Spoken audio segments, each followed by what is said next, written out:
Hey guys, tonight we begin with something very cozy. Imagine you're lying down. The room is dark, maybe there's a soft blanket nearby, and instead of counting sheep, we're counting all the sad, unlucky soldiers who thought it was a good idea to run away from the Roman army. Spoiler, it wasn't, but we'll get to that in a slow, gentle way. So, desertion. The very word sounds kind of nice, doesn't it? Like a sunny beach somewhere, or maybe a little cake with whipped cream. But for Roman soldiers, it was basically the worst choice you could make, because if there's one thing Rome loved, it was discipline. And if there's another thing Rome loved, it was punishing people in the most unnecessarily dramatic way possible. Let's start by picturing the life of your average Roman legionary. You signed up, or maybe you were forced, and now you're in this huge, lumbering war machine that stretches across Europe, Africa, and the Middle East. You're given some sandals, a heavy shield, a sword, and probably the most boring diet in military history: grain, more grain, and occasionally a sad lump of cheese if you're lucky. You're paid in a mixture of coins and promises, which the emperor may or may not actually deliver, depending on whether he's busy building a new palace or throwing a circus. Now here's the thing. Some soldiers genuinely liked it, marching around, stabbing barbarians, building roads. What's not to love? But for a lot of men, it was exhausting and terrifying, and about as fun as being trapped forever in a corporate training seminar. The temptation to just sneak off in the middle of the night must have been overwhelming sometimes, and yet the consequences were brutal. Let's glide gently into one of the most infamous punishments Rome had up its sleeve. It's called decimation. Lovely word, isn't it? It sounds like something you'd order at Starbucks. Yes, I'll take a grande decimation with oat milk, please. But no. Decimation was this charming little tradition where, if a unit was accused of cowardice or desertion, the entire cohort was lined up and 1 in every 10 men was executed by their own comrades. Because nothing says team bonding like being forced to kill your tent mate while everyone else watches.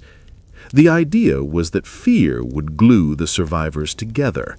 In reality, it just meant everyone in the unit went to sleep every night wondering if their friends secretly hated them.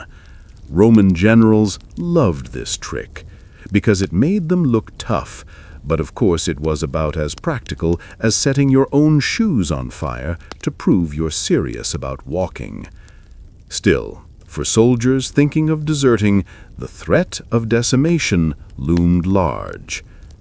But not every deserter ended up in a giant Roman team-building murder session. Sometimes the punishments were a little more personal.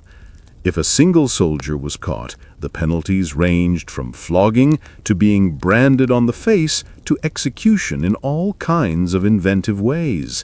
And because Rome loved public displays, a lot of these punishments were carried out in front of the whole army. Imagine deserting because you're tired of walking 20 miles a day in sandals and then being beaten to death while 5,000 other guys watch in awkward silence. Not exactly a soft landing. And yet, people still deserted. Why? Because life in the Roman army could be absolutely miserable. For one thing, the pay wasn't great, and inflation in the empire was a nightmare. Sometimes your hard-earned salary was literally worth less by the time you got it than when you earned it. Then there were the endless campaigns dragging on for years in the cold, wet forests of Germania or the blazing heat of the Syrian desert. Not exactly a Club Med vacation. Plus, officers could be cruel, supplies ran out, and the food situation often came down to, here's some moldy grain, don't die.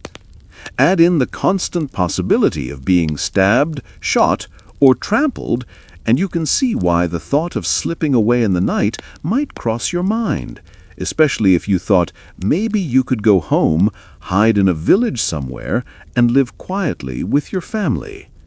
Of course, Rome had spies, and local communities were often forced to report deserters because harboring one could mean trouble for the entire village. So even if you made it home, there was always that looming risk of some nosy neighbor telling the authorities, "Yeah, Marcus showed up last week and now spends all day pretending to farm." Seems suspicious. Let's float for a moment into the mindset of the generals. For them, desertion was a massive problem, especially in frontier regions where morale was low and the terrain was hostile. Armies stretched thin, fighting endless wars, had to make examples. The stricter the punishment, the stronger the message. Don't even think about it. This is why commanders like Crassus, yes, the same Crassus who died in one of history's most humiliating defeats, were so fond of dusting off the old decimation rule. Nothing says, "Trust me, I've got this under control," like killing 10% of your own army. And yet, the punishments didn't always work. Desertion kept happening. Some men fled to join bandits, others defected to enemy tribes, and a few just wandered off into the countryside. Entire units sometimes disappeared, melting into the landscape like smoke, because when morale collapses, no amount of discipline can hold it together. One particularly awkward case happened during the late Empire, when soldiers on the frontier got tired of waiting for their pay, which was late again, and simply switched sides. They crossed over to the so-called barbarians, who, it turns out, were more than happy to welcome some trained professionals into their ranks. Rome naturally was horrified. It's one thing to have a deserter hiding in the woods. It's another to have him show up later in a battle aiming a spear at you. But what about the deserters who actually survived? What was life like for them? Well, if they weren't caught, their best option was to completely reinvent themselves. New name, new village, maybe a new haircut if they were feeling fancy. But it wasn't easy, because Roman society loved paperwork. Everything from land ownership to taxes was documented. And suddenly, there's a guy living nearby who doesn't seem to have any official past. People noticed, and being noticed in Rome was not ideal if you were trying to live incognito. So while the temptation to desert was strong, the reality was bleak. Most deserters either got caught and punished, or ended up living a shadowy existence far from the centers of power, always looking over their shoulder. And yet, the fact that desertion kept happening tells us a lot about the Roman military system. It wasn't invincible. It wasn't even always efficient. It relied on constant fear, constant discipline, and a willingness to throw human lives at problems until the problem eventually collapsed under the weight of Roman persistence. As we drift slowly further into this story, we'll explore not just the punishments, but the psychology. Why did some soldiers risk everything to run, while others stayed loyal even in the worst conditions? What was the difference between the man who slipped away in the night and the man who marched on through the mud, dreaming of retirement on a tiny farm in Italy? And what does all this tell us about the empire itself? Endlessly demanding, endlessly consuming, and yet somehow endlessly fragile. But before we float too far ahead, let's pause here. Imagine the campfires of a Roman legion at night. Thousands of soldiers asleep or pretending to be. The smell of smoke, leather, and sweat hanging in the air. A sentry pacing with heavy footsteps, hoping desperately not to nod off. Somewhere in the shadows, one soldier lies awake, staring at the stars, and thinking, what if I just left? For him, that thought could mean freedom. The Roman army had an almost paranoid obsession with loyalty, and you can understand why. The entire empire, stretching across thousands of miles, was held together by men with sandals, swords, and a lot of unpaid overtime. If soldiers started wandering off whenever they felt like it, the whole machine could collapse. So desertion wasn't just seen as cowardice, it was treated like treason, and Rome hated treason almost as much as it hated Carthage, which is saying something. Now imagine our deserting soldier actually tries it. Maybe he waits until the second watch of the night, when the camp is quiet and the sentries are too bored to care. He slips past the ditch, over the wooden palisade, and starts walking into the dark countryside. For a few hours he probably feels relief, freedom. The cold night air on his face, the knowledge that he's not marching 20 miles tomorrow with blisters on both feet. But that sense of freedom is fragile, because the next day his absence will be noticed. And in Rome, not showing up for work wasn't solved by a passive-aggressive memo. It usually meant a hunting party. The army kept pretty close records, lists of who was in each conturbenium, those little groups of 8 men sharing a tent. If one of them was missing, everyone noticed.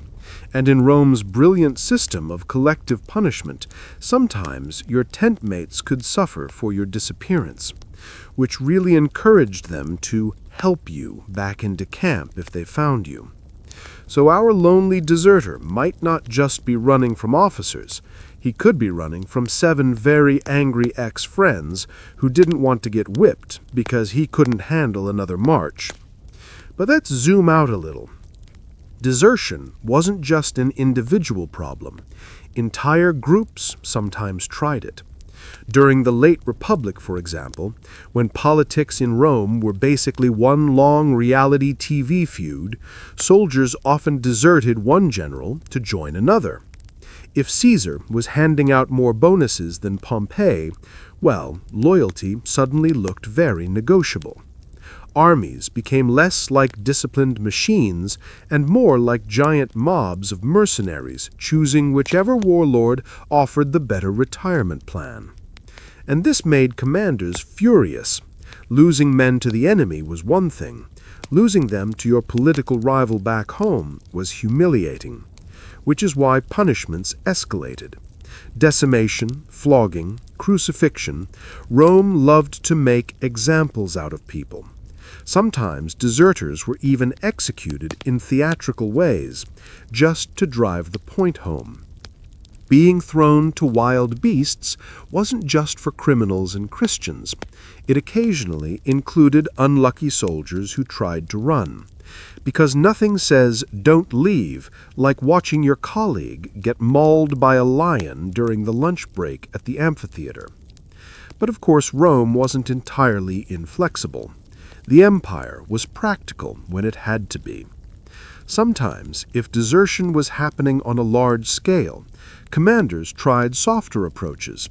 Promises of pay raises, extra rations, or shorter service could lure men back.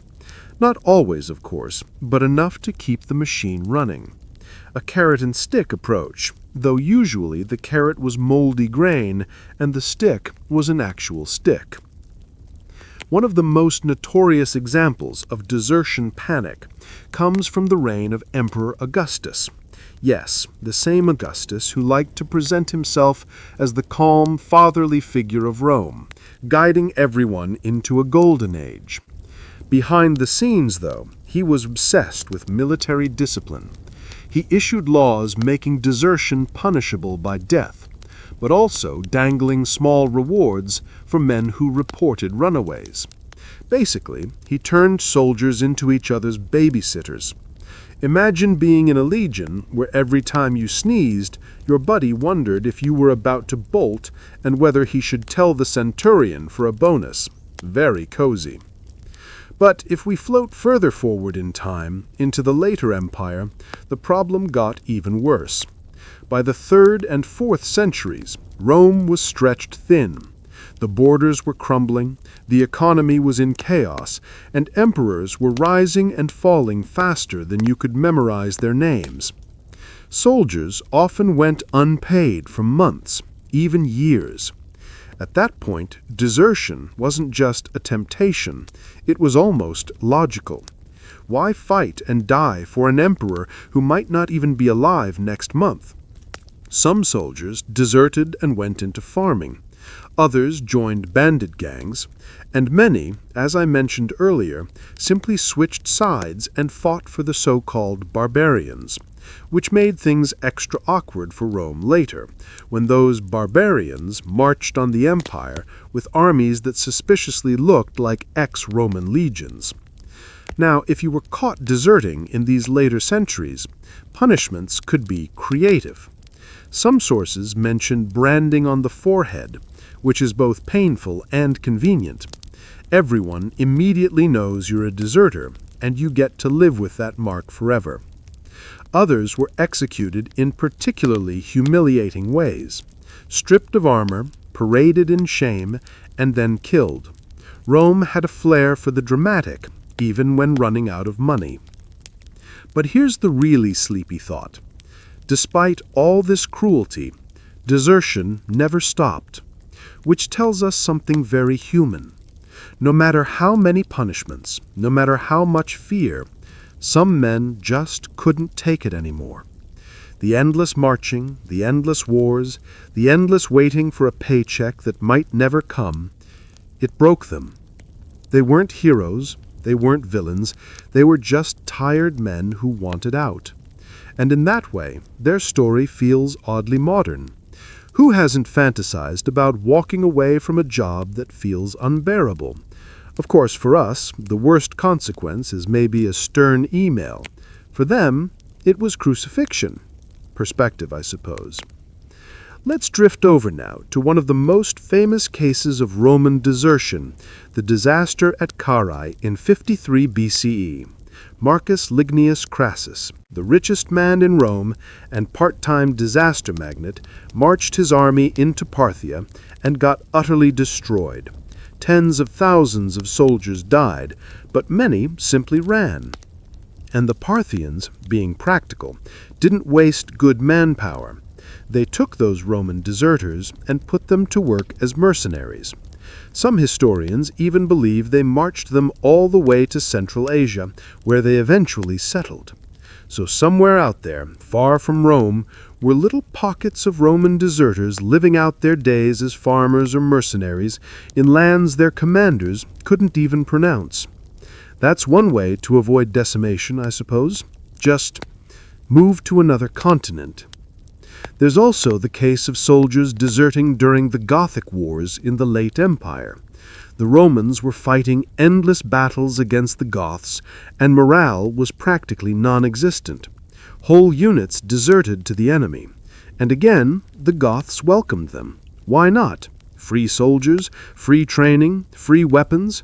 Rome was basically doing the recruiting for them. And yet, despite these repeated disasters, Rome never really solved the problem. It just kept punishing and punishing and punishing, while desertion quietly continued, like trying to stop a leaky roof by yelling at the rain. The empire relied on fear, but fear has its limits. Eventually, it cracks, and when too many men walked away, the empire itself began to unravel. As we close this part of our story, imagine again that campfire. The legion is asleep, the sentries are pacing, and somewhere a soldier is awake, heart racing, torn between duty and survival.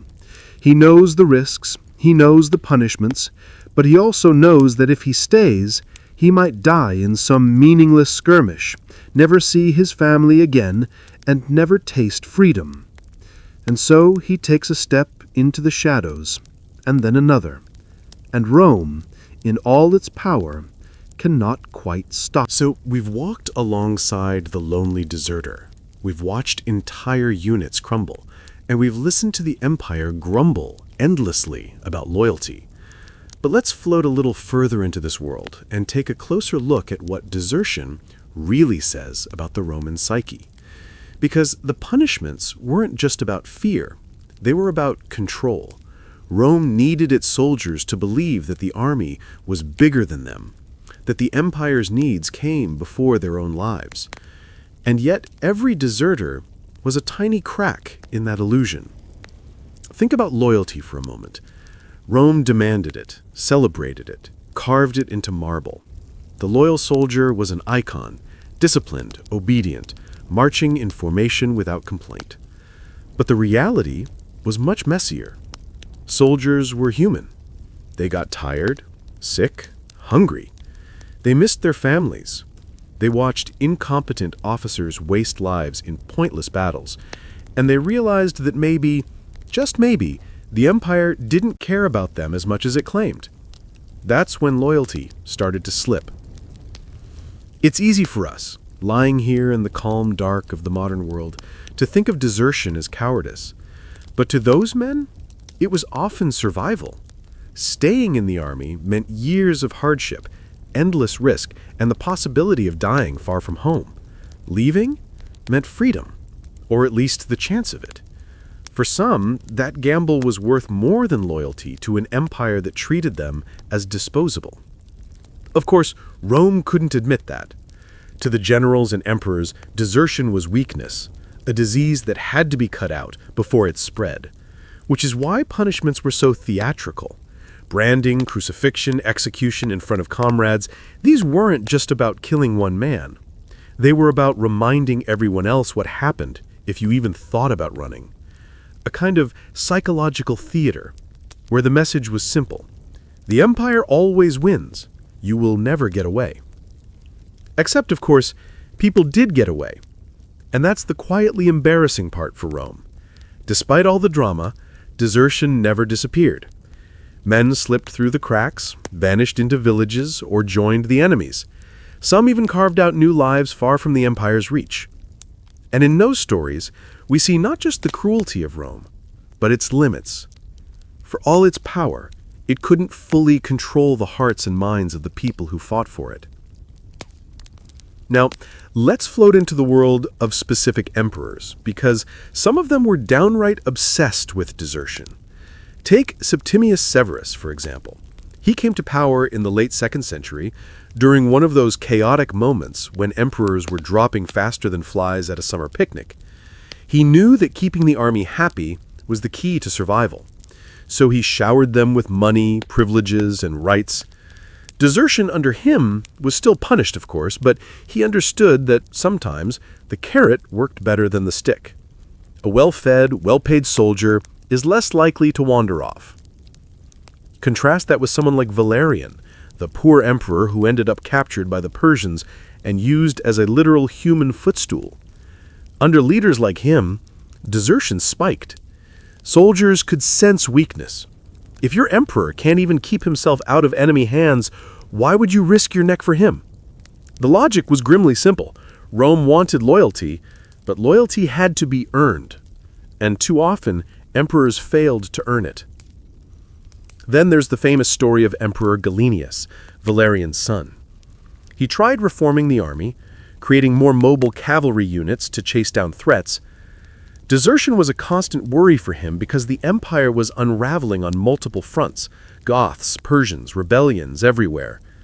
He issued laws cracking down on deserters, but the truth is he never had the manpower to enforce them properly. By then, Rome was bleeding soldiers faster than it could recruit them. The empire was demanding, but the rewards were shrinking. If we float forward another century, we reach Constantine, the emperor who legalized Christianity and redesigned the empire around a shiny new capital, Constantinople. He was pragmatic about desertion. He expanded recruitment to include non-Romans, Goths, Germans, anyone who could hold a spear. The idea was simple. If you're desperate for soldiers, you don't ask too many questions about loyalty. But of course, the downside was that these new recruits weren't exactly thrilled about dying for Rome either. Desertion continued, sometimes on a massive scale.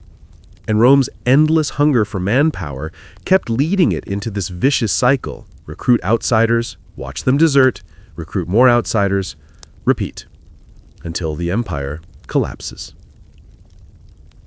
But maybe the most telling thing about desertion in Rome is how ordinary it was. We like to imagine it as rare, a shocking betrayal, but evidence suggests it was constant. Soldiers deserting after a lost battle, soldiers deserting during peacetime out of boredom, soldiers deserting because they hadn't been paid, or because the food was inedible, or because their centurion was unbearable. Some even deserted simply to avoid the brutality of training.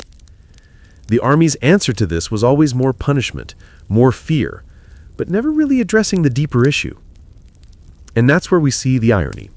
Rome, the great master of engineering, law, and organization, never really engineered a solution to desertion. It just built harsher and harsher punishments, like piling more bricks on a wall that was already cracking.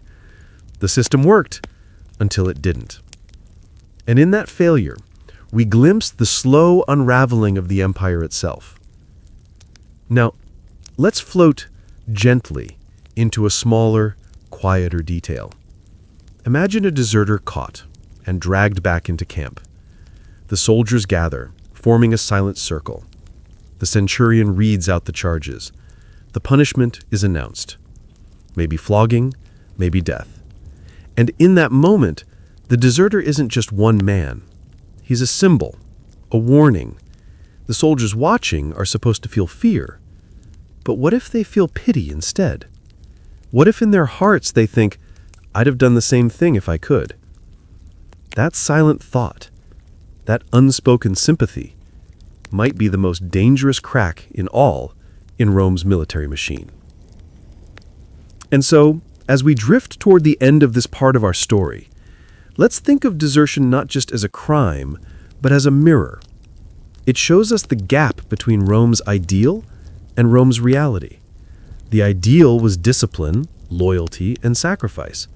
The reality was hunger, fatigue, despair, and a quiet longing for escape.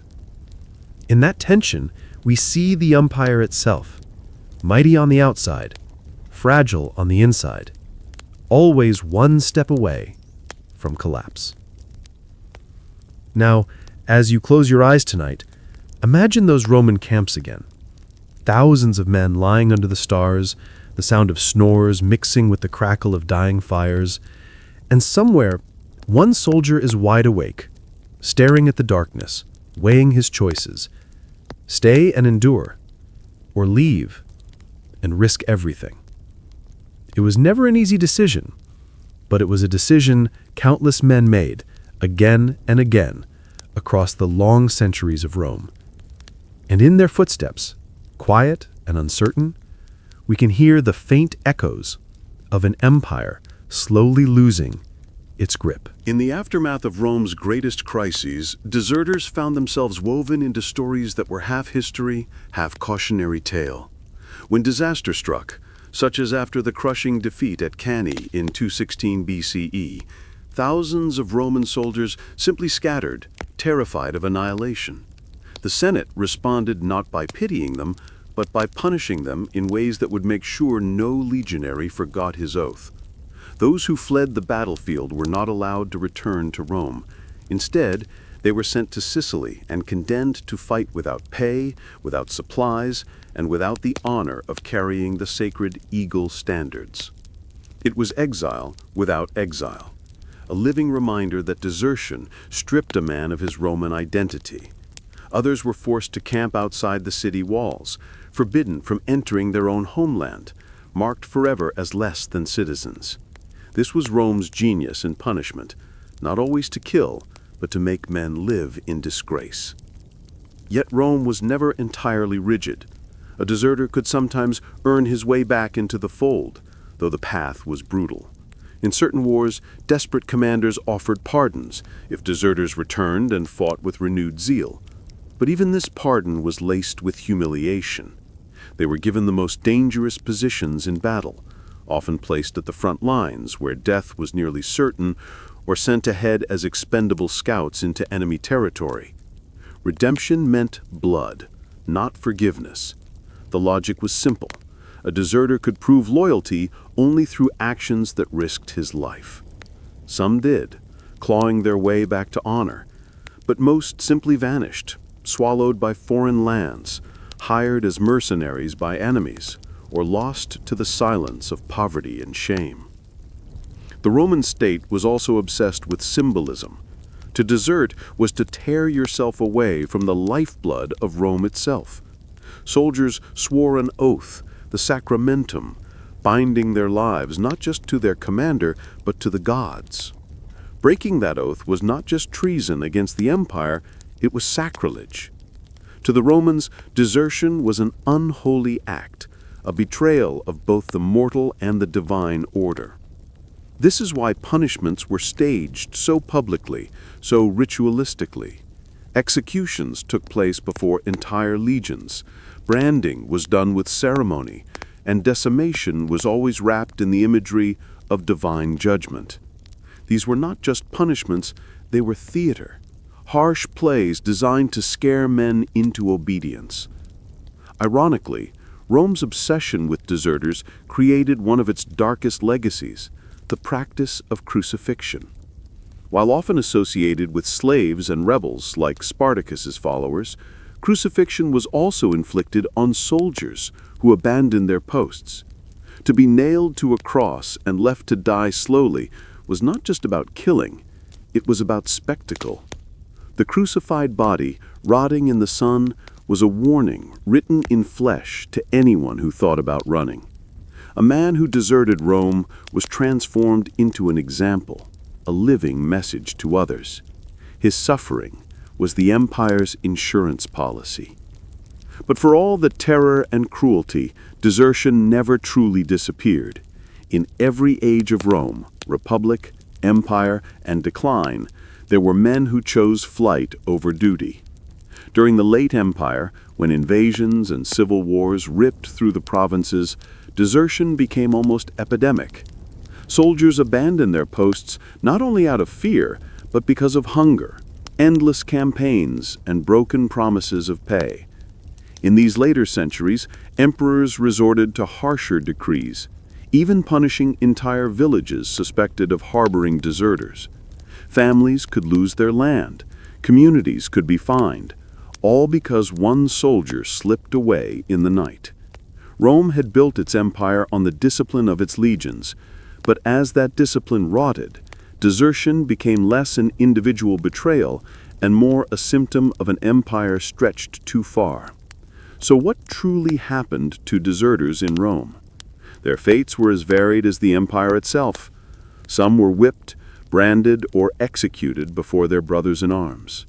Others were exiled into half-lives of disgrace, condemned to serve without honor. A few clawed their way back into Rome's good graces through reckless bravery. Many disappeared into enemy armies or foreign lands, their names erased from Roman memory. But all of them, in one way or another, lived under the shadow of the same truth. Desertion in Rome was not simply running away. It was the loss of your place in the eternal machine, a breaking of bonds that defined what it meant to be Roman. And for that, the empire ensured that a deserter's name would either be cursed, forgotten, or turned into a warning for all who followed. When we think of desertion in Rome, it's easy to imagine nameless men slipping away in the night, shadows fading into forests and villages. But every now and then, history gives us specific stories, faces we can almost see, and choices that feel very human. Take, for example, the aftermath of the Battle of Cannae again. Some deserters did not vanish quietly. They went on to cause headaches for Rome for years. Groups of them joined local bandits, raiding supply lines, disrupting communication, and forcing Roman commanders to waste time chasing their own missing men. It was a kind of ironic twist. Soldiers who had once been Rome's defenders became tiny, persistent thorns in the empire's side. A few deserters even crossed over to Rome's enemies. Hannibal, clever as ever, welcomed disaffected Romans into his ranks. Of course, trust was always limited. Desertion once suggested desertion again, but in desperate times, Hannibal saw value in men who knew Roman tactics, camp organization, and even the weaknesses of Roman discipline. It was a betrayal wrapped in pragmatism. Rome never forgave such men. If captured, their fate was immediate execution, often with extra humiliation to emphasize that betrayal of this scale was not simply cowardice, it was treason. But not all deserters vanished into infamy. Some became almost invisible, absorbed into rural life, melting into the countryside. Imagine a legionary throwing away his armor, picking up a plow, and becoming just another farmer in some distant province. It wasn't glamorous, but it was survival. Yet even here, the Roman system had a way of catching up. Imperial edicts in the later centuries specifically targeted villages that seemed suspiciously full of able-bodied men with military experience. Rome knew its deserters didn't always vanish, they hid, and the state developed a long memory when it came to missing soldiers. What's fascinating is how desertion, over time, became a sort of mirror for the empire itself. In the early Republic, when discipline was at its sharpest and identity as a Roman was almost sacred, desertion was treated with near religious horror. By the late Empire, when corruption, inflation, and constant invasions had eroded confidence in the system, desertion was almost normalized. Laws became harsher precisely because loyalty had become weaker. It's one of those sad ironies. Punishment grows more brutal when belief fades. Rome's endless edicts against deserters, the branding, the crucifixions, the threats to families, these were not signs of strength. They were signs of desperation. Even so, we still find occasional stories of deserters who became legendary.